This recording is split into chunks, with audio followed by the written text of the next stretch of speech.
ರಾಜ್ಯದಲ್ಲಿ ಕಾಂಗ್ರೆಸ್ ಕಾರ್ಯಕರ್ತರು LPG gas cylinder ವಿಚಾರವನ್ನು ಮುಂದಿಟ್ಟುಕೊಂಡು ಬೀದಿಗಿಳಿದು ಪ್ರತಿಭಟನೆಯನ್ನು ನಿನ್ನೆಯಿಂದ ಪ್ರಾರಂಭ ಮಾಡಿದ್ದಾರೆ. ಈ ಕಾಂಗ್ರೆಸ್ನವರಿಗೆ ಬಹುಶಃ ನಾಚಿಕೆ ಮಾನ ಮರ್ಯಾದೆ ಯಾವುದೂ ಇಲ್ಲ, ಮತ್ತೊಮ್ಮೆ ರುಜುವಾತು ಮಾಡಿಕೊಂಡಿದ್ದಾರೆ. ಅಮೆರಿಕ, ಇಸ್ರೇಲ್, ಇರಾನ್ ಮಧ್ಯೆ ಯುದ್ಧ ನಡೀತಾ ಇದೆ ಕಳೆದ 12 ದಿನಗಳಿಂದ. ಜಾಗತಿಕ ಮಟ್ಟದಲ್ಲಿ ಯಾವ ದೇಶಗಳ ಮೇಲೆ ಇವತ್ತು ಕಚ್ಚಾ ತೈಲದ ಮೇಲೆ ಯಾವ ರೀತಿ ಪರಿಣಾಮ ಬೀರ್ತಾ ಇದೆ, LPG ಗ್ಯಾಸ್ ಮೇಲೆ ಯಾವ ರೀತಿ ಪರಿಣಾಮ ಬೀರ್ತಾ ಇದೆ, ಇದೆಲ್ಲವೂ ಕೂಡ ದಿನನಿತ್ಯ ಪತ್ರಿಕೆಗಳಲ್ಲಿ ದೃಶ್ಯ ಮಾಧ್ಯಮಗಳಲ್ಲಿ ಬರ್ತಾ ಇದ್ದಾವೆ. ನಮ್ಮ ದೇಶದಲ್ಲಿ ವಿಶೇಷವಾಗಿ ಕೇಂದ್ರ ಸರ್ಕಾರ ನರೇಂದ್ರ ಮೋದಿಜಿಯವರು ಕಾಳಜಿಯನ್ನು ವಹಿಸಿ ಇವತ್ತು ಕಮರ್ಷಿಯಲ್ ಸಿಲಿಂಡರ್ ಬಳಕೆಯ ಬಗ್ಗೆ ಕೆಲವು ನಿರ್ಬಂಧವನ್ನು ಹೇರುವಂಥ ಸಾಧ್ಯತೆ ನಾವು ನೋಡ್ತಾ ಇದ್ದೇವೆ. ಆದರೆ ಗ್ರಾಹಕರಿಗೆ ಯಾವುದೇ ಒಂದು ತೊಂದರೆ ಆಗಬಾರ್ದು ಅಂತೇಳಿ ಅದ್ರ ಬಗ್ಗೆ ಎಚ್ಚರಿಕೆಯನ್ನು ವಹಿಸಿದ್ದಾರೆ. ಇಷ್ಟು ಗೊತ್ತಿದ್ರೂ ಸಹ ಬೀದಿಗಿಳಿದು ಹೋರಾಟ ಮಾಡ್ತಾರೆ ಅಂತ ಹೇಳಿದ್ರೆ ಎಲ್ಲೋ ಒಂದು ಕಡೆ ಇವರ ಕಾಂಗ್ರೆಸ್ ಪಕ್ಷದ ಬೌದ್ಧಿಕ ದಿವಾಳಿತನ ಇದನ್ನು ತೋರಿಸ್ತದೆ. ಮತ್ತೊಂದು ಕಡೆ ಮಾನ್ಯ ಮುಖ್ಯಮಂತ್ರಿಗಳು 17ನೇ ಬಜೆಟ್ ಅನ್ನು ಮಂಡನೆ ಮಾಡಿ 4,48,000 ಕೋಟಿ ರೂಪಾಯಿಗಳ ಒಂದು ಬೃಹತ್ ಗಾತ್ರದ ಬಜೆಟ್ ಅನ್ನು ಮಂಡನೆ ಮಾಡಿದ್ದಾರೆ. ಆದರೆ ರಾಜ್ಯದ ಪರಿಸ್ಥಿತಿ ಎಂತ ಎಲ್ಲಿಗೆ ಬಂದು ಮುಟ್ಟಿದೆ ಅಂತ ಹೇಳಿದ್ರೆ, ಶಿವಮೊಗ್ಗ ಜಿಲ್ಲೆ ಇರ್ಬೋದು, ಉತ್ತರ ಕರ್ನಾಟಕ, ಹುಬ್ಬಳ್ಳಿ ಧಾರವಾಡ ಈ ಜಿಲ್ಲೆಗಳಲ್ಲಿ ಪೊಲೀಸ್ ಇಲಾಖೆ,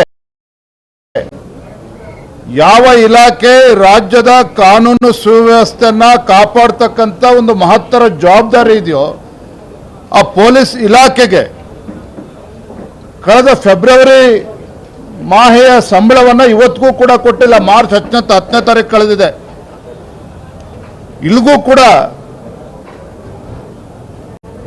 ಆ ಇಲಾಖೆಯ ಸಿಬ್ಬಂದಿ ವರ್ಗದವ್ರಿಗೆ ಪೊಲೀಸ್ ಇಲಾಖೆಗೆ ಸಂಬಳವನ್ನು ಕೊಡೋದಕ್ಕೂ ಕೂಡ ಸಾಧ್ಯ ಆಗಿಲ್ಲ ಅಂತ ಹೇಳಿದ್ರೆ ರಾಜ್ಯ ಇವತ್ತು ದಿವಾಳಿಯತ್ತ ಸಾಗ್ತಾ ಇದೆ ಅನ್ನೋದಕ್ಕೆ ಮತ್ತೊಂದು ಉದಾಹರಣೆ ಏನು ಕೊಡಬೇಕಾಗಿರ್ತಕ್ಕಂಥ ಅವಶ್ಯಕತೆ ಇಲ್ಲ. ಒಂದು ಕಡೆ ಮುಖ್ಯಮಂತ್ರಿಗಳಿಗೆ ಒಂದು ಸುವರ್ಣಾವಕಾಶ ಇತ್ತು.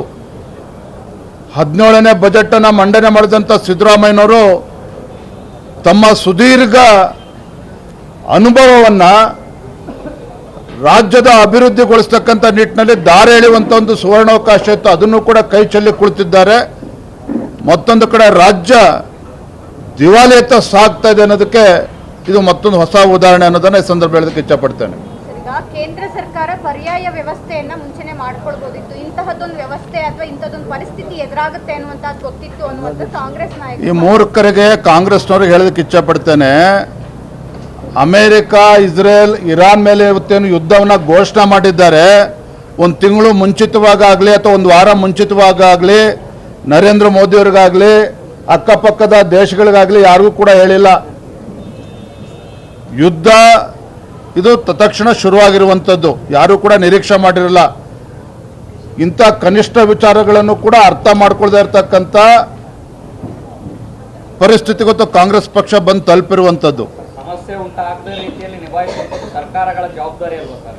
ಆ ಜವಾಬ್ದಾರಿ ಎಲ್ಲ ಒಂದು ಕಡೆ ನೋಡಿ, ಸಮಸ್ಯೆ ಯುದ್ಧ ಪ್ರಾರಂಭ ಆಗ್ತದೆ ಅಂತೇಳಿ ಯಾರು ನಿರೀಕ್ಷೆ ಮಾಡಿದ್ರು ಅಥವಾ ಯುದ್ಧ ಆಗಬಹುದು ಅನ್ನುವ ಚರ್ಚೆ ಕಳೆದ ತಿಂಗಳಿಂದ ನಡೀತಾ ಇದ್ರು ಸಹ ಅದಕ್ಕೇನು ಪೂರ್ವಕ ತಯಾರಿಯನ್ನು ಮಾಡಬೇಕು ಅದನ್ನು ಮಾಡಿಕೊಂಡೇ ಬಂದಿದ್ದಾರೆ. ಇಲ್ದಿದ್ರೆ ಬೇರೆ ಬೇರೆ ದೇಶದಲ್ಲಿ ಪರಿಸ್ಥಿತಿ ಏನಾಗಿದೆ ಒಂದ್ಸಲ ಅವಲೋಕನ ಮಾಡಿದ್ರೆ ಗೊತ್ತಾಗ್ತದೆ.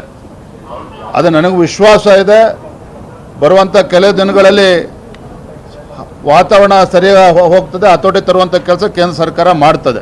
ರಾಜ್ಯದಲ್ಲಿ ಗ್ಯಾಸ್ ಸಿಲಿಂಡರ್ಗಳ ಕೊರತೆ ಆಗಿದೆ, ಹೋಟೆಲ್ ಮಾಲೀಕರು ಆತಂಕದಲ್ಲಿದ್ದಾರೆ. ತಾವೇನಾದರೂ ಬಿಜೆಪಿ ಪಕ್ಷವಾಗಿ ಕೇಂದ್ರ ಸರ್ಕಾರಕ್ಕೆ ಪತ್ರ ಬರೆಯುವಂಥದ್ದು, ಇಲ್ಲಿಯ ಸಮಸ್ಯೆಗಳ ಬಗ್ಗೆ ಗಮನಕ್ಕೆ ತರುವಂಥದ್ದು ಏನಾದ್ರು ಮಾಡ್ತೀರಾ ಅಂತ ಪರಿಸ್ಥಿತಿ ಬಂದಾಗ ನಿಮ್ಗೆ ಹೇಳ್ಬಿಟ್ಟು ಬರೀತೇನೆ. ನರೇಂದ್ರ ಮೋದಿಜಿಯವರು ಈ ದೇಶದ ಪ್ರಧಾನಮಂತ್ರಿ, ಏನು ಇವತ್ತು ಯುದ್ಧ ನಡೀತಾ ಇದೆ ಇದರ ಸಾಧಕ ಬಾಧಕಗಳು, ಯಾವ ರೀತಿಯ ಆರ್ಥಿಕ ಇದ್ರ ಮೇಲೆ ಪರಿಣಾಮಗಳು ಬೀರ್ತದೆ, ಈ ಏನೇನೋ ವಾತಾವರಣ ಸೃಷ್ಟಿಯಾಗುತ್ತೆ ಎಲ್ಲದರನ್ನು ಕೂಡ ಕೂಲಂಕುಷವಾಗಿ ಪರಿಶೀಲನೆ ಮಾಡ್ತಾ ಇದ್ದಾರೆ. ಇದ್ರ ಬಗ್ಗೆ ಒಂದು ಕಮಿಟಿನೂ ಕೂಡ ಮಾಡ್ತಾರೆ. ಸೂಕ್ತ ಸಮಯದಲ್ಲಿ ಸೂಕ್ತ ನಿರ್ಧಾರವನ್ನು ಅವ್ರು ಮಾಡ್ತಾರೆ. ಪರಿಸ್ಥಿತಿ ಅಂತ ಬಂದಿಲ್ವಾ ಸರ್? ಹಂಗಾದ್ರೆ ಸಿಲಿಂಡರ್ ಖಾಲಿ ಆಗುವಂತದ್ದು, ರೋಡಲ್ಲಿ ಈಗ ಆಲ್ರೆಡಿ ಬುಕ್ ಮಾಡಕ್ ಹೋದ್ರೆ 30 ದಿನ ಬೇಕು ಅನ್ನುವಂಥದ್ದು. ಖಂಡಿತ ವಾತಾವರಣ ನಿರ್ಮಾಣ ಆಗ್ತದೆ. ಇದನ್ನ ಸಂಭಾಳಿಸ್ತಕ್ಕಂಥ ಶಕ್ತಿ ನಮ್ಮ ಕೇಂದ್ರ ಸರ್ಕಾರಕ್ಕಿದೆ, ನರೇಂದ್ರ ಮೋದಿ ಸರ್ಕಾರಕ್ಕಿದೆ. ಅದನ್ನು ಮಾಡ್ತಾರೆ. ಧನ್ಯವಾದ.